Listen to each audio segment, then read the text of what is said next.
ಇಂದು ಭಾರತಕ್ಕೆ ಭೇಟಿ ನೀಡಿದ ಯುಎಇ ಅಧ್ಯಕ್ಷ Sheikh Mohammed bin Zayed Al Nahyan ಅವರನ್ನ ಪ್ರಧಾನಿ ನರೇಂದ್ರ ಮೋದಿ ಅವರು ವಿಮಾನ ನಿಲ್ದಾಣದಲ್ಲಿ ಸ್ವಾಗತಿಸಿದ್ರು. ಅಪ್ಪುಗೆಯ ಮೂಲಕ ಯುಎಇ ಅಧ್ಯಕ್ಷರನ್ನ ಸ್ವಾಗತಿಸಿದ ಪ್ರಧಾನಿ ಮೋದಿ ವಿಮಾನ ನಿಲ್ದಾಣದಿಂದ ಹೊರಡುವ ಮುನ್ನ ಭಾರತೀಯ ಸಾಂಪ್ರದಾಯಿಕ ನೃತ್ಯ, ಡೋಲು ವಾದ್ಯಗಳ ಮೂಲಕ ಯುಎಇ ಅಧ್ಯಕ್ಷರನ್ನ ಸ್ವಾಗತಿಸಲಾಯಿತು. ಯುಎಇ ಅಧ್ಯಕ್ಷರು ಕೇವಲ 2 ಗಂಟೆಗಳ ಕಾಲ ದೆಹಲಿಯಲ್ಲಿ ಇರಲಿದ್ದು ನಂತರ ವಾಪಸ್ ತೆರಳಲಿದ್ದಾರೆ ಎನ್ನಲಾಗಿದೆ. ಇರಾನ್ ಯುಎಸ್ ಸಂಬಂಧಗಳು ಹದಗೆಟ್ಟುತ್ತಿರುವುದು, ಗಾಜಾದಲ್ಲಿ ನಡೆಯುತ್ತಿರುವ ಅಸ್ಥಿರತೆ, ಸೌದಿ ಅರೇಬಿಯಾ ಮತ್ತು ಯುಎಇ ಒಳಗೊಂಡ ಯೆಮನ್ ನಲ್ಲಿ ಬಗೆಹರಿಯದ ಸಂಘರ್ಷದಿಂದ ಪಶ್ಚಿಮ ಏಷ್ಯಾದಲ್ಲಿ ಉದ್ವಿಗ್ನತೆ ಹೆಚ್ಚುತ್ತಿರುವ ಈ ಸಮಯದಲ್ಲಿ ಈ ಭೇಟಿ ಮಹತ್ವವನ್ನು ಪಡೆದುಕೊಂಡಿದೆ. ಇಂದು ಸಂಜೆ ಪ್ರಧಾನಿ ನರೇಂದ್ರ ಮೋದಿ ಮತ್ತು ಯುಎಇ ಅಧ್ಯಕ್ಷರು ದೆಹಲಿಯ ಪ್ರಧಾನಿ ನಿವಾಸದಲ್ಲಿ ವಿಶೇಷವಾದ ಮಾತುಕತೆ ನಡೆಸಲಿದ್ದಾರೆ. ಈ ಮಾತುಕತೆಯ ಸಮಯದಲ್ಲಿ ಪ್ರಾದೇಶಿಕ ಬೆಳವಣಿಗೆಯ ಬಗ್ಗೆ ಚರ್ಚಿಸುವ ಸಾಧ್ಯತೆ ಇದೆ ಮತ್ತು ಹಲವಾರು ಒಪ್ಪಂದಗಳಿಗೆ ಸಹಿ ಹಾಕುವ ಸಾಧ್ಯತೆ ಕೂಡ ಇದೆ.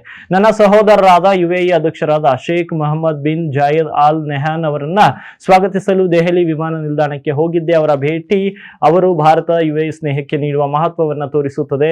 ನಮ್ಮ ಚರ್ಚೆಗಳಿಗಾಗಿ ಎದುರು ನೋಡುತ್ತಿದ್ದೇನೆ ಎಂದು ಪ್ರಧಾನಿ ಮೋದಿ ಎಕ್ಸ್ ನಲ್ಲಿ ಬರೆದುಕೊಂಡಿದ್ದಾರೆ. ಯುಎಇ ಅಧ್ಯಕ್ಷರಾದ ನಂತರ ಆಲ್ ನೆಹಾನ್ ಅವರು ಭಾರತಕ್ಕೆ ನೀಡುತ್ತಿರುವ 3ನೇ ಅಧಿಕೃತ ಭೇಟಿ ಇದಾಗಿದೆ. ಒಟ್ಟಾರೆ ಭಾರತಕ್ಕೆ ಇದುವರೆಗೆ 5ನೇ ಭೇಟಿಯಾಗಿದ್ದು, ಇರಾನ್ನಲ್ಲಿ ನಡೆದ ಬೃಹತ್ ಪ್ರತಿಭಟನೆಗಳು 5,000ಕ್ಕೂ ಹೆಚ್ಚು ಜನರನ್ನ ಬಲಿ ತೆಗೆದುಕೊಂಡ ನಂತರ ಉದ್ವಿಗ್ನತೆ ಹೆಚ್ಚಿರುವ ಬೆನ್ನಲ್ಲೇ ಇವರು ಇಂದು ಭಾರತಕ್ಕೆ ಭೇಟಿ ನೀಡಿದ್ದಾರೆ.